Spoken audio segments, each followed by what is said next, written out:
ஹே hall, good evening. So இன்றைக்கி நான் என்ன பிளான் பண்ணியிருந்தேன்னா, ஒரு ஸ்டடி டைம் டேபிள் போட்டுட்டு ரிமைனிங் ஃபாலோ பண்ணலாம். 1 வீக்குக்கு ஒரு பிளான் போட்டுட்டு தென் அதை ஃபுல்லாக ஃபாலோ பண்ணிவிட்டு தென் அனதர் வீக்குக்கு போடலாம். ஏன்னா ஃபுல்லாக போட்டால் ஃபாலோ பண்ண மாட்டேறேன் நான்.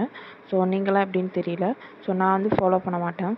ஸோ இந்த ஒரு டெக்னிக் நான் ஃபாலோ பண்ணேன். ஒரு 2 to 3 டேஸ்க்கு ஃபாலோ பண்ணேன். எனக்கு ஒர்க் ஆச்சு. ஸோ அதான் உங்கள்கிட்ட ஷேர் பண்ணலான்னு வந்திருக்கேன். ஸோ நான் போட்ட டைம் டேபிள் உங்களுக்கு காமிக்கிறேன். ஸோ இதுதான். நம்ம எல்லாருமே எடுத்தோடனே ஒரு 15 ஹார்ஸ்க்குலாம் கன்ஃபார்ம் ஸ்டடி பண்ண முடியாது. ஸோ ஒரு சப்ஜெக்ட் ஏ, பி, சின்னு ஒரு 3 சப்ஜெக்ட்ஸ். இப்போ சப்ஜெக்ட் ஏன்னா காஸ்டிங், சப்ஜெக்ட் பின்னா ஆடிட்டிங், சப்ஜெக்ட் சின்னா எஃப்எம்எஸ்எம், அந்த மாதிரி ஒரு 3 சப்ஜெக்ட் நான் எடுத்திருக்கேன்ல. குரூப் 2க்கு எடுத்திருக்கேன் நான்.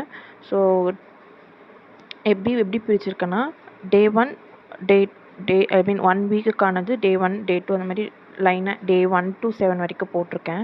ஸோ டே 1 அப்போ சப்ஜெக்ட் ஏன்னா காஸ்டிங் வந்து மார்னிங் வச்சுக்கிட்டு பி வந்து ஆஃப்டர்நூன் வச்சுருக்கேன். ஆஃப்டர்நூன்னா பின்ற சப்ஜெக்ட் என்ன ஆடிட், அது ஆஃப்டர்நூன். சி வந்து எஃப்எம்எஸ்எம் வந்து நைட்டுக்குன்னு வச்சுருக்கேன்.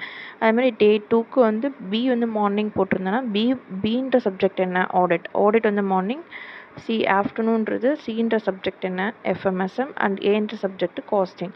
அந்த மாதிரி 1, 4 அந்த மாதிரி நம்மளுக்கு ஒரு லாட் கிடைக்கும் அந்த மாதிரி.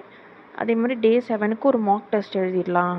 லாஸ்ட்டு என்ன படிச்சிருக்கணும் இது வரைக்கும் அதுக்கேற்ற மாதிரி கொஷின்ஸ் எல்லாம் அரேஞ்ச் பண்ணிவிட்டு எழுதிடலாம் ஒரு டெஸ்ட் மாதிரி அப்படின்னு சொல்லி பிளான் பண்ணியிருக்கேன். ஸோ இதை நான் ஃபுல்லாக ஒரு ரிசர்ச் பண்ணி ஒரு பிடிஎஃப் மாதிரி வேர்ட் மாதிரி டைப் பண்ணி வச்சுருக்கேன்.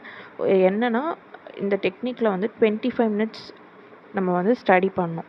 டைமர் வச்சுட்டோ ஆர்எல்ஸ் எந்த டிஸ்ட்ராக்ஷனும் இல்லாமல் லேப் வச்சுருந்தீங்கன்னா லேப்பில் 25 மினிட்ஸ் டைம் செட் பண்ணிவிட்டு 5 மினிட்ஸ் நம்ம பிரேக் எடுத்துக்கிட்டு படிக்கிற மாதிரி ஒரு பிளானு. ஸோ 25 மினிட்ஸ் ஃபுல்லாக எந்த டிஸ்ட்ராக்ஷனும் இல்லாமல் ஒரு 5 மினிட்ஸ் பிரேக்கில் ஸோ வாஷ்ரூம் போகிறதோ லைக் ஒரு குட்டி வாக் வீட்டுக்குள்ளேயே பண்ணுறதோ அந்த மாதிரி ஒரு இது ஃபாலோ பண்ணலாம்.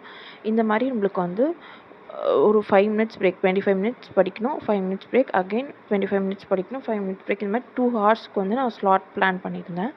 ஸோ இந்த டெக்னிக் பற்றி என்னன்றது ஃபுல்லாக நான் கொடுத்துருக்கேன். நீங்கள் வேணால் பாஸ் பண்ணிவிட்டு படிச்சுக்கோங்க. அண்ட் தென் வந்து இது எப்படி ஒர்க் ஆகுதுன்னு கொடுத்துருக்கேன்.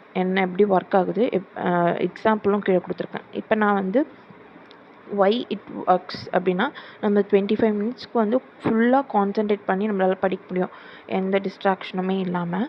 அண்ட் தென் வந்து ஒரு எக்ஸாம்பிள் கீழே கொடுத்துருக்கேன், அதை பாருங்கள். இப்போ சப்ஜெக்டே எடுத்துக்கிற காஸ்டிங் எடுத்துக்கிட்டேன். 3 ஹார்ஸ் வந்து நான் நியூ சாப்டர் படிக்கிறேன், சரிங்களா? அதில் 0.5 ஹார்ஸ் வந்து ரிவிஷன் தான் பண்ண போகிறேன். ஐ மீன் 3 ஹார்ஸ் இல்லாமல்